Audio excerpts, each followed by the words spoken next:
Okay, magandang umaga po sa inyong lahat, tanghali, anumang oras mapapanood po ninyo itong ating programa. So, bagong lahat, binabati muna po natin ang lahat po ng ating mga kababayan Luzon, Visayas, Mindanao na lagi po natin nakakasama. Sa bawat araw po na tayo po mayroong mahalaga pinag-uusapan dito po sa ating programang Reaction Movirado po.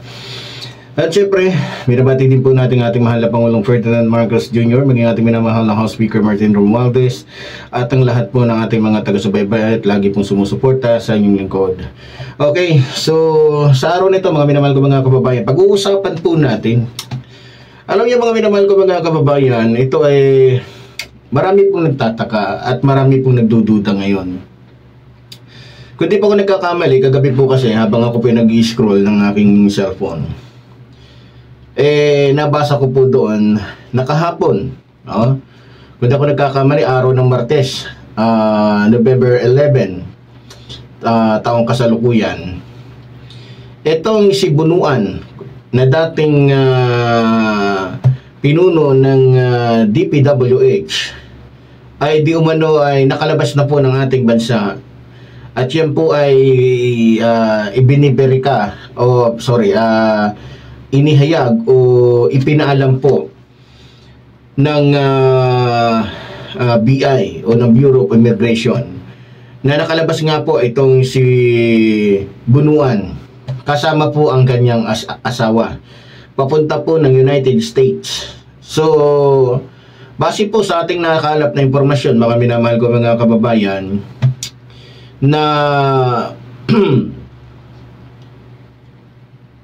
ang dahilan ni Bunuan kaya po pumunta sila sa United States para daw ipagamot ang kanyang asawa. At ang sabi, ang balik daw ay ngayong December 17, kung hindi ako nagkakamali, base po sa ating natuklasan, no? Alam niyo mga kababayan, nitong mga nakaraang araw, may lumabas po na balita na lahat daw ng involved, yung mga sangkot sa katiwalian ng flood control projects, o mga ghost projects na yan, ay hindi pinahintulutan ng ating gobyerno na palabasin sa ibang bansa. Pero bakit yung pinakapinuno mismo ng DPWH na si Bunuan ay nakatakas? Ipagpalagay na lang natin, sasabihin ba, hindi naman nakatakas. Ano nga eh. At saka may dahilan naman kung bakit hindi siya hinuli. Yes, tama. Kasi, kaya hindi siya hinuli, kaya siya pinalabas kasi wala pa namang warrant. Wala pa namang inilabas ang korte, ang DOJ o kahit anumang ahensya ng ating bansa na may red flag itong si Bunuan. Pero nagtataka ako eh. Bakit ganun kabilis na binabaan ng order itong mga sila Alcantara? So sa bagay, hawak na ng ating gobyerno sila Alcantara, pati si Hernandez, pati si itong mag-asawang Diskaya. Pero nagtataka ako, bakit parang napakaluwag ng daanan para dito kay Bunuan?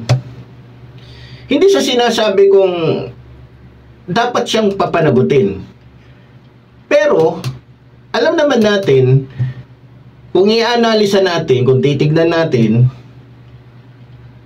meron po talaga siyang alam. Imposible na wala siyang alam sa mga nangyari sa loob ng 3 taon na namamayagpag itong si Alcantara sa pagnanakaw sa pera ng taong bayan. May pananagutan siya. Pero bakit parang exempted siya? Ito pang nakakagulat. Sa umpisa pa lang nagugulat na ako. Bakit tila nung hiniling ni Bunuan na huwag siyang imbestigahan, tila mabilis na sumang-ayon ang Senado? Di ba kayo nagtataka doon? Samantalang siya yung pinuno eh. Pwede ba naman na kung naging pulis pa ito, magugulat ka talaga.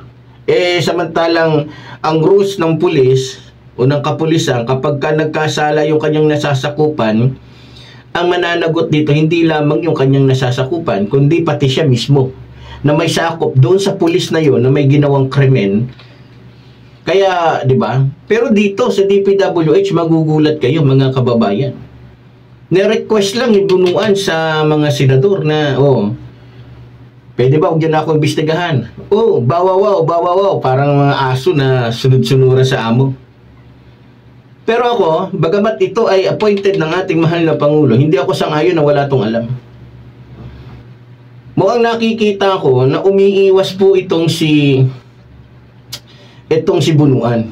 Ginagamit lang niya yung rason na ang kanyang asawa ay ipapagamot sa United States. Bakit?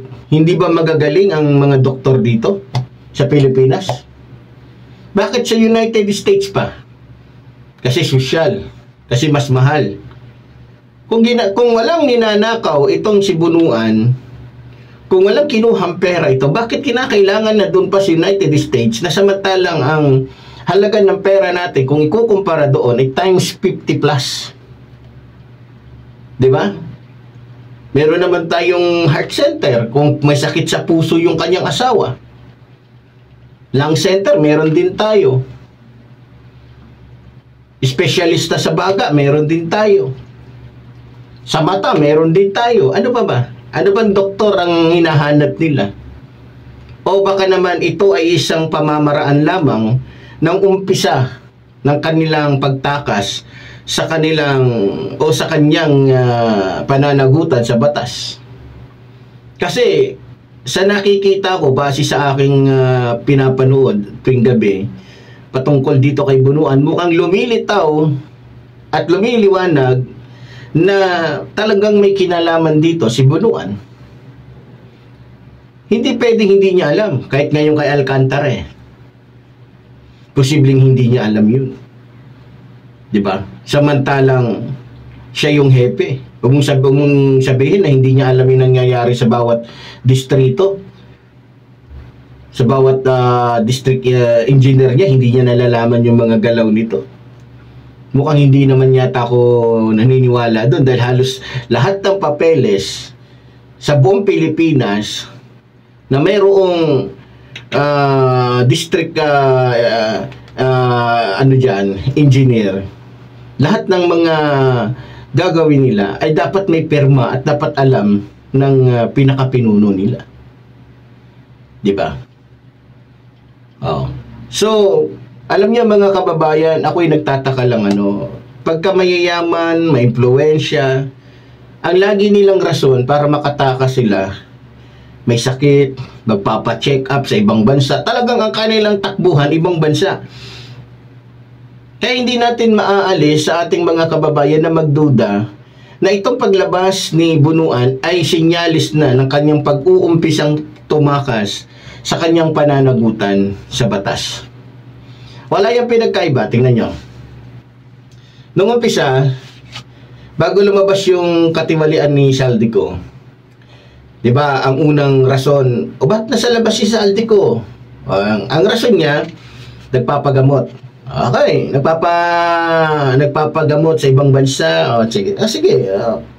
Yan ang lagi nilang Lumipas ang ilang araw dahil mukhang pasunay yung rason niya na hindi nakapanipaniwala yung rason niya, nagpapagaling siya. Iba na ang ginawa niya. Unti-unti nang lumiliwanag na tumatakas na siya, umiiwas na siya. Lalong-lalo na nung nagbitiw na siya bilang representante ng kanilang party list, ng Ako Bicol party list. So nag-resign siya. Dahil sa alam niya na mananagot siya sa bilyon-bilyon, daan-daang bilyong ninakaw niya, mas pinili niyang bitawan yung kanyang pagiging congressman o representative ng Ako Bicol party list. So doon nagkaroon na agad tayo ng na ito, yung kanya palang rason na pagpapa-hospital, pagpapagamot ay umpisa na pala yun ng kanyang pagtakas. Hanggang sa binibigyan na siya ng pagkakataong sumagot sa mga katanungan bilang isang ordinaryong tao na lang dahil hindi naman siya hindi na siya congressman. Ayaw hanggang sa lumitaw na talagang umiiwas na siya. nagtatago na siya hanggang sa tuluyan na talagang inilitaw niya na kung ano talaga ang kanyang pakay, bakit siya pumunta sa ibang bansa. So dito ngayon kay Bunuan, siguro dahil wala namang nakitang sakit sa kanya, ang ginamit niya ngayon itong kanyang asawa.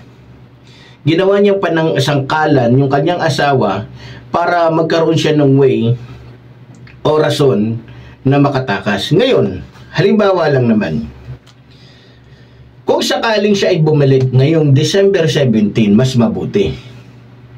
So, hindi siya magiging saldiko. Pero hanggat hindi bumabalik itong si Bunuan, hindi natin maiaalis sa isipan ng ating mga kababayan na talagang mag-isip sila katulad ng aking pag-iisip ngayon. So, kapag itong si Bunuan ay tuluyan ng nakalabas ng ibang bansa, tuluyan ng nakapagtago o tuluyan ng nakatakas, kasi wala pa siyang wala pa siyang warrant, wala siyang kahit ano. So, pwedeng pumunta siya doon sa isang lugar na kung saan ay hindi siya pwedeng arestuhin. May bansa na hindi siya pwedeng arestuhin eh. 'Di ba? Ano bang bansa 'yun? Hindi ko lang alam. Pero sa mga nakakaalam, alam nila 'yon. No? May mga bansa na pag pumunta ka doon dahil hindi pwedeng hulihin, lalong-lalo na kung ang huhuli ay galing sa Pilipinas. Ewan ko lang yung Interpol kasi hindi tayo masyadong sa ganung Pero para sa akin, matatagalan. Kaya nga, alam niyo mga kababayan, para sa akin, tingnan niyo dito kay Saldico, ewan ko lang baka matapos na lang yung termo ng ating mahal na Pangulo ay wala pa rin Saldico. Diba? Wala pa rin Saldico na haharap sa husgado o sa ICI o dyan sa Kamara o dyan sa Senado. Kasi malayang nakakalipad kung saan-saan lalong-lalo na. Balita ko, bagamat sinasabing nakapres na yung kahari-arian ni Saldico, pero ang pagkakaalam ko, dahil meron nga siyang ang style pala kasi ngayon ng mga magnanakaw, mga kababayan, ng mga politiko. Kasi alam nila, darating talaga pala yung panahon na pag nalaman at natuklasan na sila nga ay nagnakaw, may katiwalian, hindi pala nila yan inilalagay sa sarili nilang pangalan. Oo, hindi nila nilalagay yan sa sariling pangalan. Marami silang way. Halimbawa, ito kapatid ko. 3 yung kapatid ko. Yung 3 kapatid ko na yan, yung pera na ninakaw ko, hahatiin ko sa 3, sa akin, sa 2 kapatid ko. Ngayon, kung marami-rami pa, so dun sa mga kamag-anak, ito, kamag-anak, ito, kayo ang mag-alaga nitong pera ko na to, palakihin ninyo, kayo na bahalang mga siwa sa negosyong ito, pero akin yan. Kayo lang ang naka-front. Ngayon, doon sa asset niya na nandoon ngayon, mismo sa kanyang kamay, na ipipress ng korte, 1% lang yun ng dami ng kanyang mga nanakaw. Kaya kahit saan pala pumunta si Saldico, pag tumawag yan sa mga kamag-anak niya, sa kapatid niya, hindi siya mahihirapan pagdating sa pera. Agad-agad may darating sa kanya na rescue. Kaya kahit saan siyang lumipad na lupalop sa buong mundo, madali para sa kanya at hindi siya mauubusan kumbaga ng gasolina o panggastos. So, kahit mag-around the world pa siya sa loob ng 10 taon o 20 years, hindi niya mauubos yung pera na yan na ninakaw niya mula sa taong bayan. Ganito rin kay Bunuan. Balita ko, yan ang strategy ngayon ng mga lahat ng politiko. Dahil alam nila na kagaya nito, ng mga Duterte, alam nila, kaya hindi sila naglalagay sa sarili nilang bangko ng malalaking pera kasi darating ang panahon, sisilipin yan sa kanila. Sisilipin yan sa kanila. Kaya nga, ang nagiging lagayan ng pera ng mga Duterte itong KOGC. Ang ginagamit nilang bank account, ang ginagamit nila ay yung ano ni Kibuloy. Kasi si Kibuloy bilang isang leader ng reliyon, hindi naman kasi hinihingian ng tax o ng buwis ang mga reliyon. Kaya kahit ilan pa yung pera na nandiyan sa kanilang sisidlan, hindi yan sisilipin, hindi yan aalamin, o hindi yan hihingian ng tax ng gobyerno. Kaya nga, kahit itong si Joel Villanueva, alam niyo ba kung anong kanyang magiging taguan? Pwede niyang ilagay yung lahat ng kanyang ninakaw sa sisidlan ng kanilang reliyon sa GIL. Kaya pwede siyang maglabas ng maliit na asset at itatago yung napakalaking pera na ninakaw niya doon sa reliyon nila. Kaya nga mag-ingat tayo, lalong-lalo na kapag ang isang leader ng ating bansa ay founder o mayroong kadikit na malaking reliyon, dahil pwede nilang magiging taguan ng kanilang mga ninanakaw yung kanilang mga reliyon na, di ba? O reliyon na malapit sa kanila. So mag-ingat po tayo dahil pati reliyon ngayon nagagamit na po sa katiwalian po. Hindi lang sa black voting nagagamit ang reliyon ngayon.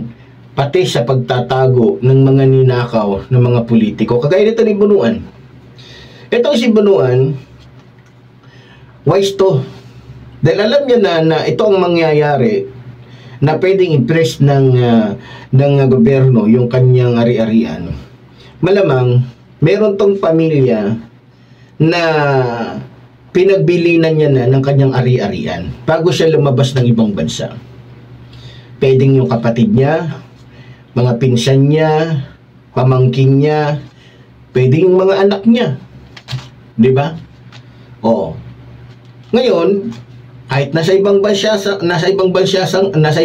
siya ngayon, kahit ang dala niya ay kaunting pera, kasi hindi naman kasi pwede magdala ng malaking pera, tama? Pag sumakay ka ng So, kahit saan siya pumunta, isang tawag lang dun sa, isang contact lang dun sa kanyang kapatid, kanyang anak, kanyang pinsan, kanyang pamangkin, madali siya mabibigyan ng rescue.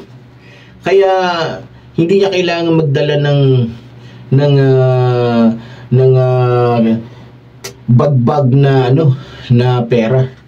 Kasi lalong-lalo na may mga remittance naman ngayon, 'di ba?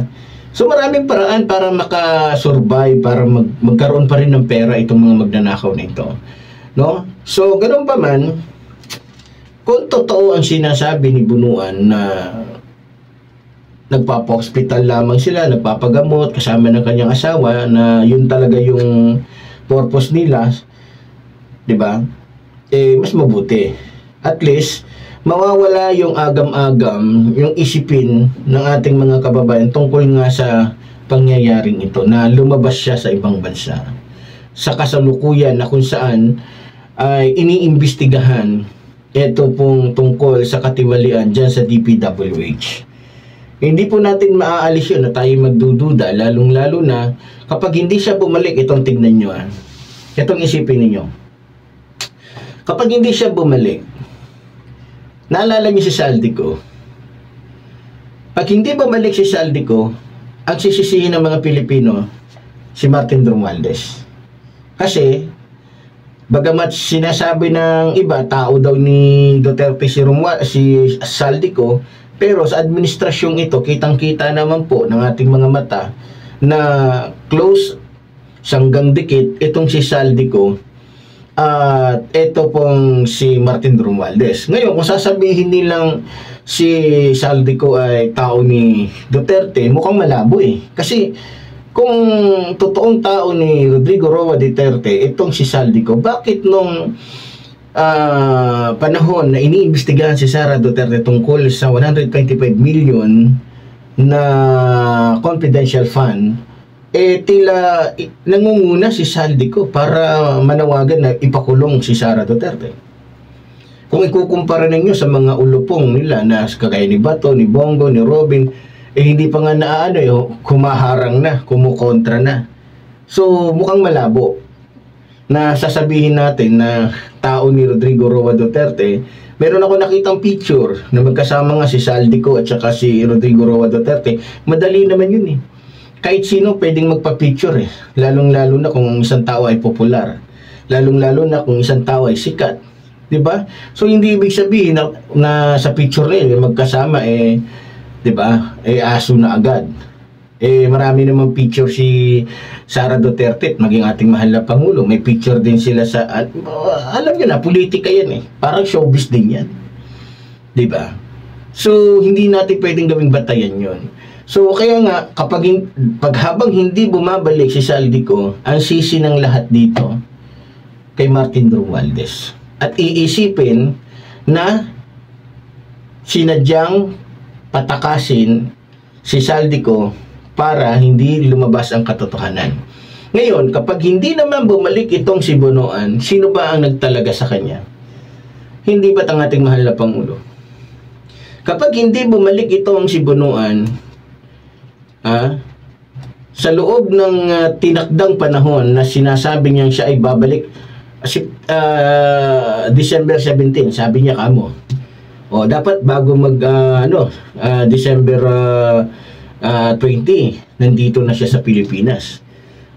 Di ba?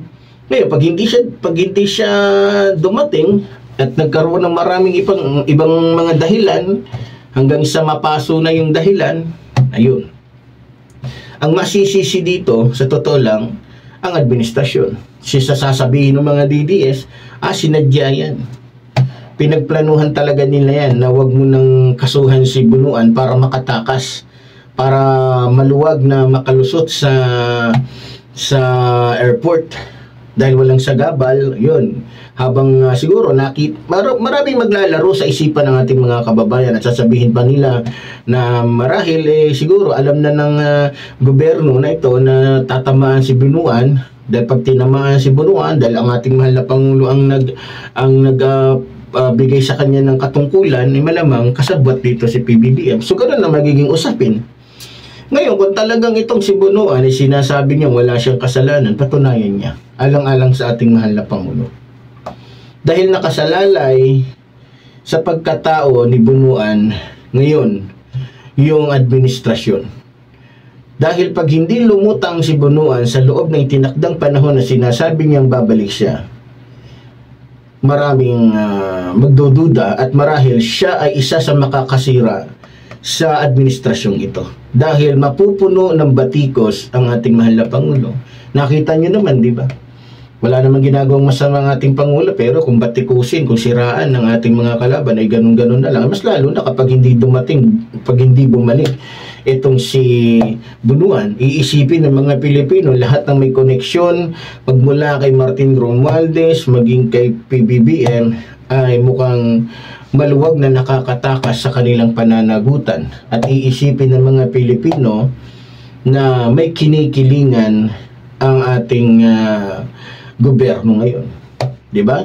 So sana alang-alang sa ating mahal na Pangulo, sana bumalik si Bunuan sa itinakdang panahon na sinabi na ngayon ng BI. Kasi ang alam ko, pag lumabas ka pa lang ng ibang bansa, tatanungin ka, kailan ang balik mo? Kailan yung ilang araw kayo mag-stay do? Parang ganon. No? So, yun ang nilagay na ni Bunuan, December 17. So, malalaman natin kung talaga bang nagpapa-check up lang sila o yan ay way na o pamamaraan lamang ni Bunuan para makapag-umpisa ng takasan ang kanyang pananagutan kung sakaling may pananagutan siya. Pero kung sa tingin niya wala siyang pananagutan, wala siyang kasalanan, siyempre anong rason para hindi siya bumalik? 'Di ba? Etong si Saldico kaya ayaw bumalik, sa totoo lang, yan ay sinyalis ng isang taong guilty yung ginagawa niya. So ang galing-galing ni Saldico, kababayan ko pa naman, sayang. No, pero kahit kababayan natin yan, hindi naman tayo naninindigan dahil sa kababayan natin. Hindi naman tayo mga DDS na porket taga Davao kahit mali kakampihan. Mga bobo lang gumagawa nun. 'Di ba? So sana makonsensya itong si Saldico at magpakita siya, lumabas siya, bumalik siya sa Pilipinas para maimbestigahan siya ng ICI, no?